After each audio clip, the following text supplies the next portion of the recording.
That's my news wrap. Let's Faiq news wrap में अब सुनते हैं दिन भर की अहम खबरें सिर्फ 10 मिनट में। सबसे पहले हेडलाइंस। मजदूर दिवस पर महंगाई की मार, कमर्शियल गैस सिलेंडर 994 रुपए महंगा, राहुल गांधी ने बताया चुनावी बिल। सुप्रीम कोर्ट ने पवन खेड़ा की जमानत मंजूर की, कहा जांच तो होगी लेकिन गिरफ्तारी नहीं। और मतगणना से पहले ममता का आरोप, ईवीएम में हेरफेर की कोशिश, स्ट्रांग रूम में 4 घंटे डेरा। अब खबरें विस्तार से। देश में 1 मई मजदूर दिवस पर आम लोगों और कारोबारियों पर महंगाई का जोरदार झटका लगा है। कमर्शियल एलपीजी सिलेंडर की कीमतों में भारी बढ़ोतरी की गई है। राजधानी दिल्ली में अब 19 किलो वाला कमर्शियल सिलेंडर 994 रुपए महंगा होकर 3071 रुपए हो गया है। 5 किलो वाले प्री ट्रेड एलपीजी सिलेंडर की कीमत में भी 261 रुपए का इजाफा किया गया है। बढ़ोतरी के बाद छोटू सिलेंडर की रिफिल कीमत 813 रुपए हो गई है। इस फैसले का सीधा असर होटल, ढाबा, रेस्टोरेंट, चाय दुकानों और छोटे कारोबारियों पर पड़ेगा, जिससे खाने पीने की चीजें भी महंगी होंगी। राहुल गांधी ने मजदूर दिवस पर कमर्शियल गैस सिलेंडर की कीमतों में बढ़ोतरी को लेकर कहा कि हमने पहले ही कहा था कि चुनाव के बाद महंगाई की गर्मी आएगी और अब वही हो रहा है। उन्होंने दावा किया कि कमर्शियल गैस सिलेंडर की कीमत में एक ही दिन में 993 रुपए की बढ़ोतरी हुई है, जो अब तक की सबसे बड़ी बढ़ोतरी है। उन्होंने आंकड़े पेश करते हुए एक्स पर लिखा कि फरवरी से अब तक गैस की कीमतों में करीब 1380 रुपए का इजाफा हो चुका है। राहुल गांधी ने इसे चुनावी बिल बताते हुए कहा कि इसका सीधा असर आम लोगों और छोटे कारोबारियों पर पड़ेगा। समाजवादी पार्टी प्रमुख अखिलेश यादव ने लखनऊ में मीडिया से बातचीत में कहा कि देखते जाइए किस किस चीज की कीमत बढ़ेगी। सिलेंडर के बढ़ने से, गैस की कीमत बढ़ने से केवल सिलेंडर महंगा नहीं होता है। खाना पीना, रोटी, कारोबार और महंगाई बढ़ना शुरू हो जाती है। तो केवल सिलेंडर महंगा नहीं किया है, अब महंगाई बढ़ना शुरू हो गई है और देखते जाइए किस किस चीज की कीमत बढ़ेगी। सुप्रीम कोर्ट ने कांग्रेस नेता पवन खेड़ा को बड़ी राहत देते हुए अग्रिम जमानत दे दी है। ये मामला असम के मुख्यमंत्री हेमंता बिस्वा शर्मा की पत्नी रिनिकी भुइयां शर्मा के खिलाफ कथित तौर पर झूठे आरोप लगाने से जुड़ा है, जिसमें जालसाजी और मानहानि के आरोप लगाए गए थे। दरअसल पवन खेड़ा पर आरोप है कि उन्होंने सार्वजनिक मंच और सोशल मीडिया के जरिए रिनिकी भुइयां शर्मा के खिलाफ कुछ ऐसे दावे किए जिन्हें असम सरकार ने पूरी तरह गलत और भ्रामक बताया। इसके बाद उनके खिलाफ कानूनी कार्रवाई हुई और गिरफ्तारी की आशंका बढ़ गई थी। मामले की सुनवाई के दौरान सुप्रीम कोर्ट ने कहा कि प्रथम दृष्टया ये मामला जांच का विषय है, लेकिन गिरफ्तारी की तत्काल जरूरत नहीं है। इस पर कांग्रेस नेता प्रमोद तिवारी ने कहा कि सच्चाई की जीत हुई है, न्याय हुआ है। मुख्यमंत्री को अपनी पत्नी के मामले में तथ्य सामने रखने चाहिए थे। जो तथ्य थे वो उन्होंने रखा। अगर गलत था तो जो तथ्य था वो रखना चाहिए था चीफ मिनिस्टर को अपनी पत्नी के बारे में। आप मुकदमा दायर करके 24 घंटे भी नहीं बीते, अपमानित करने के लिए दिल्ली फोर्स भेज दी, हैदराबाद भेज दी। ये अहंकार है, ये न्याय की आवाज को दबाने की कोशिश है।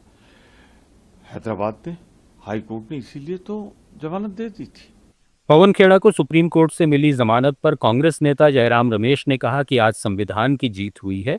उन्होंने आरोप लगाया कि नरेंद्र मोदी की सरकार लगातार संविधान पर हमला कर रही है, लेकिन इस फैसले ने यह साबित कर दिया कि देश में संवैधानिक मूल्य और प्रावधान अभी भी मजबूत हैं। न्यायपालिका ने एक बार फिर लोकतंत्र की रक्षा की है। उन्होंने इसे अभिव्यक्ति की स्वतंत्रता और संवैधानिक अधिकारों की जीत बताया। हम इस नजरिए को से नहीं देखते हैं कि किस व्यक्ति की जीत हुई है और किस व्यक्ति की हार हुई है, पर आज जीत हुई है संविधान की। रोज संविधान खतरे में है, रोज मोदी सरकार की ओर से इस संविधान पर आक्रमण होता है, पर आज खुशी का दिन है कि संविधान जीता है, संवैधानिक मूल्य जीते हैं, संवैधानिक प्रावधान जीते हैं। कांग्रेस नेता अभिषेक मनु सिंघवी ने असम के मुख्यमंत्री हिमंता बिस्वा शर्मा को लेकर कहा कि सुप्रीम कोर्ट ने अपने आदेश में असम के मुख्यमंत्री के बयान को 3 पन्नों में कोट किया है, जो अपने आप में गंभीर बात है। ऐसे कई शब्द और बातें हैं जिन्हें न तो अदालत अपने आदेश में लिख सकती है और न ही वे सार्वजनिक रूप से दोहरा सकते हैं। उन्होंने सवाल उठाया कि क्या एक संवैधानिक पद पर बैठे व्यक्ति को इस तरह की भाषा और व्यवहार शोभा देता है। कांग्रेस नेता ने मुख्यमंत्री से अपील की कि उन्हें इस मुद्दे पर गंभीरता से विचार करना चाहिए और सार्वजनिक रूप से खेद व्यक्त करना चाहिए। पश्चिम बंगाल विधानसभा चुनाव में मतगणना से पहले कोलकाता में मुख्यमंत्री ममता बनर्जी गुरुवार रात अपने भवानीपुर निर्वाचन क्षेत्र के सखावत मेमोरियल स्कूल स्थित ईवीएम स्ट्रांग रूम पहुंची और वहां लगभग 4 घंटे तक रही। बाहर निकलकर उन्होंने आरोप लगाया कि बंगाल पुलिस चुनाव आयोग के दबाव में काम कर रही है और कुछ जगहों पर वोटों में हेरफेर की कोशिश हो रही है। ममता ने चेतावनी दी कि अगर ईवीएम लूटने या मतगणना में छेड़छाड़ की कोशिश हुई तो टीएमसी जान की बाजी लगा देगी। पार्टी ने एक वीडियो शेयर कर दावा किया कि खुदीराम अनुशीलन केंद्र के स्ट्रांग रूम में बिना पार्टी प्रतिनिधियों के बैलेट बॉक्स खोले जा रहे थे। वहीं चुनाव आयोग ने सभी आरोपों से इनकार करते हुए कहा कि सभी ईवीएम पूरी तरह सुरक्षित हैं और जो गतिविधि दिखी वो पोस्टल बैलेट की छंटाई थी। भाजपा ने इसे टीएमसी का ड्रामा करार दिया और कहा कि ममता हार का डर झेल रही हैं। स्ट्रांग रूम के आसपास सुरक्षा बढ़ा दी गई है और निषेधाज्ञा लागू कर दी गई है। पश्चिम बंगाल सरकार में मंत्री फिरहाद हकीम ने कहा कि स्ट्रांग रूम की रक्षा करना हर उम्मीदवार का दायित्व है, क्योंकि व्यक्ति अपना मत ईवीएम में देता है और ईवीएम की रक्षा होनी चाहिए। राजस्थान के पूर्व मुख्यमंत्री अशोक गहलोत ने कहा है कि आज देश में धर्म के नाम पर चुनाव जीतने की राजनीति हो रही है। उन्होंने भरतपुर के सूपा गांव में सभा में आरोप लगाया कि सत्ता में बैठी सरकारें जांच एजेंसियों का दुरुपयोग कर विपक्ष को डराने और दबाने का काम कर रही हैं। गहलोत ने पश्चिम बंगाल का जिक्र करते हुए कहा कि वहां लाखों वोट काट दिए गए, जो लोकतंत्र के लिए गंभीर चिंता का विषय है। चुनाव निष्पक्ष होने चाहिए, लेकिन आज लोकतांत्रिक संस्थाओं पर सवाल खड़े हो रहे हैं। अशोक गहलोत ने एग्जिट पोल को लेकर कहा कि आज के समय में इन पर कोई भरोसा नहीं करता, क्योंकि कभी ये सही साबित होते हैं तो कभी ये पूरी तरह गलत। साथ ही उन्होंने श्रमिक दिवस के मौके पर कहा कि राज्य मजदूरी के मामले में देश के सबसे निचले पायदान पर है। उन्होंने हाल में मुख्यमंत्री को पत्र लिखकर मजदूरी बढ़ाने की मांग की है। साथ ही उन्होंने आरोप लगाया कि सरकार श्रमिकों और गिग वर्कर्स की अनदेखी कर रही है, जिससे उनकी आर्थिक स्थिति लगातार कमजोर हो रही है। केंद्रीय गृह मंत्री अमित शाह ने भारत की सांस्कृतिक विरासत और बौद्ध परंपरा को लेकर बड़ी बात कही। लद्दाख के लेह में उन्होंने एक कार्यक्रम में दलाई लामा का जिक्र करते हुए कहा कि जब भी दलाई लामा लद्दाख आते हैं तो वे इस भूमि को केवल भौगोलिक क्षेत्र नहीं बल्कि बौद्ध संस्कृति और करुणा की एक जीवंत प्रयोगशाला बताते हैं।